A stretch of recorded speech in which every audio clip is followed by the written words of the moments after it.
Hello, beautiful people. This is your girl, Mommy Soju. Hey guys, welcome in. Hello to you wherever you are. If you're new, hi. This is Mommy Soju, a thriver, a survivor of narcissistic abuse. So if you found this, you are probably in the right place. If you haven't already, take a moment to subscribe to the channel, hit the notification bell so you don't miss my weekly videos, my weekly lives, and leave a comment, like the video if it resonates. Because today I want to talk to you and let you know the one way that you affect the demons in that narcissist. I'm going to just tell you as it is, tell you from my perspective, tell you from my understanding, because I know how these demons in the narcissist operate. It's very clear to me because I've lived it. I lived it. And if you know, you know. If you know, you know. Shout out to all my subscribers. Good to see you here on today. Share a thought if it's on your mind about what I'm going to talk about. But there is one way that I believe we survivors, a lot of us empaths, we have identified that because we have grown emotional intelligence. But there is one particular way that we irritate the demons and the narcissist. And that one way happens because the narcissist is so emotionally unstable. You're talking about somebody who is broken beyond repair. So they're so low in confidence, but they pretended like their confidence was high. And they only pretend like it was high because they were actually mirroring your confidence. Because once again, you've always had confidence. These people come at you and try to rip that from you. Try to shred your self-esteem into smithereens. But the thing about the narcissist is they're actually really broken. They're actually really sad. They're actually so severely traumatized that they need people to boost their ego, to make them feel good. So in the beginning, they liked you because you did pour into them. You did validate. You did give them compliments. But over time, in the relationship, you recall, they couldn't even take compliments. As time went on, you notice how much this person had no self-esteem, how really insecure they are. So insecure that it doesn't matter what you start to validate, it didn't work. Instead, they had the audacity to start devaluing you. But here's the secret about being devalued by a narcissist. They're not devaluing you, they're devaluing themselves. Because this is a person who, number one, has no me.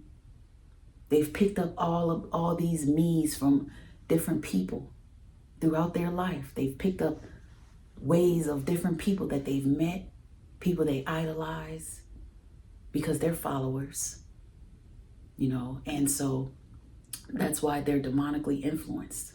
When you're a follower, when you don't have your own identity, you're easily tricked by the wicked ways of this world. That's why they like the most cruel, the most lyrically cruel type music. They are these rappers who are demeaning women, who are breaking relationships. They are, and that goes for men and women, because now we have female rappers who are so insecure that they're motivating and teaching the world how to hide insecurities behind, bullying and plastic surgery and using men, tricking men out, using sex to get men, so narcissistic people are entirely broken. That's what makes them weak. That's where their cowardness behaviors evolve from. The fact that this person is so insecure, so emotionally unstable, they mad at you because you're actually opposite. See, the thing about empaths, and I'm gonna speak for empaths because I'm a super empath, and when I talk about the empath, I'm just talking about how I identify myself, and it goes to whoever it goes to, and whoever it resonates with, it resonates with. But when you've been narcissistically abused and you come to a realization that you're actually an empath and you embrace that, you start to learn what that really means. And one of the things that you learn is how highly intuitive you are, how extremely sensitive you are. Your intuition screams at you, pulls at you, can keep you up at night because something just isn't right, or something is about to happen, or someone is maybe plotting against you and you feel it. Because the empath, we see and we sense things before they really happen. We do. And when you don't know what that is about yourself, you don't know how to really handle it. But when you do learn through healing, when you do learn how powerful it is to be an empath and what that means when your intuition is speaking to you, trying to direct you and trying to warn you, it affects your mood. And what that does is cause confusion in a relationship with a narcissist, because they always want to know what you're thinking because they're so insecure. They're so emotionally broken. They can't take compliments. They always think you're hiding something because they're really hiding something. They're so paranoid. They don't understand why you're not. But it's because you're an empath and you don't have no reason to be dwelling in the past, living in the past, letting the past affect your current situation. Because 9 times out of 10, the empath did not hurt somebody in the past that they need to be worried about and looking over their shoulder about. Most of the time, the empath has been the one always being hurt, being dogged, being pulled into manipulationships because of their empath ways. And as they grow and as they learn and as they embrace who they are, they become almost a monstrous symbol to any narcissist in their life, because the empath knows how to shut off their energy and it makes you appear moody. See, an uneducated empath thinks that they just have mood swings and also think that they just suffer from depression. That used to be me. But I had to take my power back and realize, actually, you know what? I am forced into these modes and these moods because of the energy around me. Because when I'm not around that type of energy, I am thriving up. I'm beautifully moving around, waking up, happy, joyful, fulfilled. But as soon as the wrong energy comes around me, my mood does switch. Now, the happy being that I know I am, someone may not witness that because I have to change up. I know immediately that I'm in some type of a dark matrix. I'm under some type of a dark cloud that I don't belong in, and I'm very familiar with it. So now I have to strategize different. I have to find a way to get away, or find a way to make them want to get away from me. And that's an ultimate power. I don't care what anybody want to call it, how you want to address it, and how you perceive this message is none of my business. If it's not for you, it's not for you. But this is why the educated empath will always win. Because you're always going to be 10 steps ahead of the game based on how your intuition moves. The God inside of you is for you. Got your back, protects you. And has things really prepared in place for you as long as you move correctly. And the only way empaths can move right is if they dwell in silence and peace. And when you're around narcissistic people, sometimes you have to become silent. You have to switch up. Or sometimes you have to put them in their place and tell them about themselves. It just depends on what you're dealing with, who you're dealing with, the environment you're living in and dealing with. But that's just the reality of it. Because this could be a sibling. You're not going to sit there and just let your sibling talk to you however. But you also learn how to not say too much, how to run off and duck off, how to keep certain things private about yourself, not share certain things. Yeah, man, now you look like a liar. Well, people, human beings all lie. Let's be all real here. All these people who try to sit here and act like they just so perfect, they blow me. They blow me. I'm just like, okay, whatever. Because narcissistically abused people are one of those survivor type people. And unfortunately and fortunately, we move based on our environment. We're quick to jump in survivor mode. We're quick to jump into survivor mode. And this throws narcissist people off because they think we're dumb. They think we're soft. They think we're easy.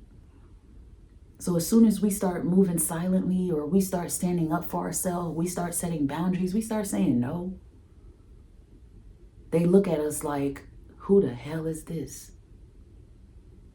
This is not that little girl that I thought I could manipulate because I've been manipulating for 10 plus years. This is not that man that I thought was just ready to give me his all, roll over and be walked all over. Now you're being talked about. Now you're being discarded. Now they hate you and they're treating you with all this hate because you're to be feared. You've learned your power. You've learned that one word, narcissist, which probably pushed you to learn the other word, empath. And you were like, oh my God, that is totally me and that was totally them. And while you learn that and still be in the relationship, that makes you scary because you start to move different. They can't read you. They can't predict you. They're so emotionally unbalanced that they're highly predictable. They can't even help it. They're so emotionally unbalanced, they tell on themselves. They talk too much. They don't know how to shut up. They're so emotionally unbalanced, they will ramble and ramble and ramble before you know it.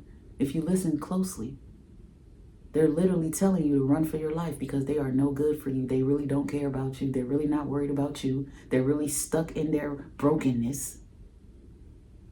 They really don't deserve your love.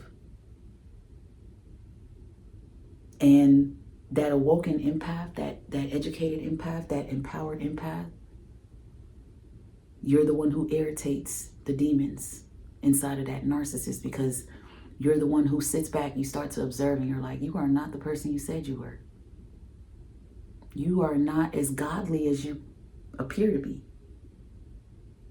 You know all these scriptures, but it really doesn't mean anything. Wow. You are a bad parent, but you're always posting your children and posting, y'all traveling and doing things as if you are just this ultimate parent, and you really aren't. Then you have the audacity to run down the other parent who is actually probably a great parent. And even looking into the type of supplies that narcissists thrive on, because there's different type of supplies. Some people get tricked into relationships with narcissists that are already married, already in relationships, lying about their marriage, lying about their divorce. Eventually they figure things out. They do their math and they start to fall back. They start to realize, damn, what have I done? How can I fix it? And you irritate the narcissist because now you're demanding a change. Now you're asking them to leave their wife. This is a narcissist. Now you're asking them to be a better parent. Now they hate you. Yeah, this is a narcissist. How dare you ask me to change? You told me you love me. So you telling them you love them means that you accept them for who they are. You should never challenge it or question it. You should just believe that they love you and what you're going through is normal and they're always going to be there no matter what, even though they're not. And when you start to point out everything that they don't stand on, You are irritating their demons. You are literally suffocating them. When you shut your energy off, you stop sleeping with a narcissist. You're irritating their demons. Now you're this whore, that whore. You're sleeping with all these women. You can't be trusted when you go to work. Now they're amped up enough to really insult you and criticize you even more. When you notice a narcissist is really being meaner and meaner and meaner, it's because you're irritating their demons. They're probably watching you trying to thrive right under their nose. They probably notice that you're trying to get a plan together and leave them, but you just, you're too empathetic to really tell them. But the truth is, you can show them better than you can tell them. And unfortunately, that hurts. They're too cowardly to pack up and leave you alone peacefully. So until it really comes to the end of the relationship, until you really walk away and cut that life support, they're going to make it hell for you because they're so emotionally unstable. And once you noticed how emotionally unstable they were, you realize, wait a minute, I actually do have standards. Wait a minute, I actually deserve better. Wait a minute, I'd rather be without my family. I can do better without y'all. So I'm going to back the hell off. Now you're the enemy. Now you're hated. But I'm telling you, if a narcissist don't hate you, something is wrong. That means they've enslaved you. And that's the only reason why they can love you, because you are giving them all the supply they need. You don't want to leave. You still believe they're going to change. You still believe that they love you. You still believe that they want all this stuff that they are still future faking about, because they still owe all their exes the same promises they're making you. And it's people like me and people like you that irritate the demons in a narcissist. This is the one way that we impact. This is the one way that we cause that mask to slide off, melt off. Forget slipping. Melt off. Being around some of us and our energy and the way we operate and the way we catch on to things and the way we start moving, the way we start praying. A narcissist is quick to say, don't put God into this. God ain't got nothing to do with it. Okay, that's where a lot of them be messing up at. Let me know your thoughts, guys. Like, comment, subscribe. Thank you for watching today's video. Until next time, stay true, stay blessed, and know that you irritate the shit out of a narc. That's why they keep trying to play. That's why they keep coming for you. You're annoying. That's why you need to get away and protect your peace. That's why you need to get away and protect your peace. Information to reach me, to book a life coaching session, is in the description box below. Stay blessed. Until next time. Bye, guys.